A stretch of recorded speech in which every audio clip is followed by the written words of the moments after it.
oftentimes we find ourselves marginalized, we find ourselves on the trenches of poverty, of poor systems, of poor governance, and in the global system relegated. I could summarize with the words of Frantz Fanon, the wretched of the earth.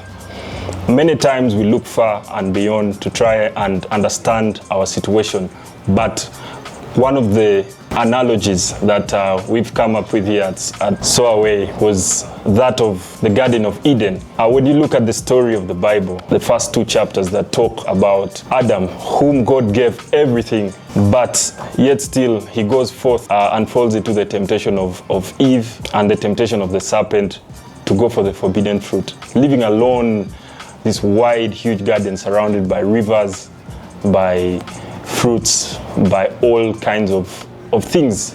And of course, the cast then was to suffer. Bringing it to the African condition, many times we are like Adam. We find ourselves at an individual level, cast in between as African youth, unable to see our opportunities around us. We are unable to see the great things that God has given us in our environment, the great weather, the great climate, and we keep searching for the forbidden fruits, and we keep falling for their temptations as well through the serpent. These are the people that manufacture all these temptations of nightlife, of materialism, of womanizing, and of course our friends, our colleagues, and the systems that tells us this is who you are and this is who you are as a youth. These are the Eves and us, the Adams, falling for it all the time. This is not just at an individual level, but our countries unable to utilize the mass and vast wealth of great climate, of rivers and seas and endless fertile lands and resources of this continent, because we are unable to see it. And yet still our leaders are going forth to sell our continent for peanuts or pea fruits,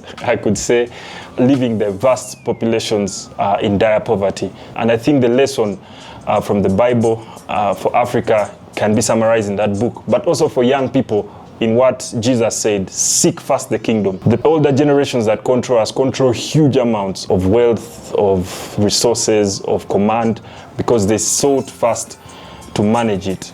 And so as young people, it's up to us to rise and control the destiny of our countries, avoid cheap traps of bribes, of corruption for the bigger prize. So once we get this kingdom, this Garden of Eden, we can correct ourselves as African young people of upright nature, but also as a continent to bring back wealth, to bring back esteem, to bring back an Africa that we can be proud of and that we can hand over to our children, who then hand it over to their children and their children's children.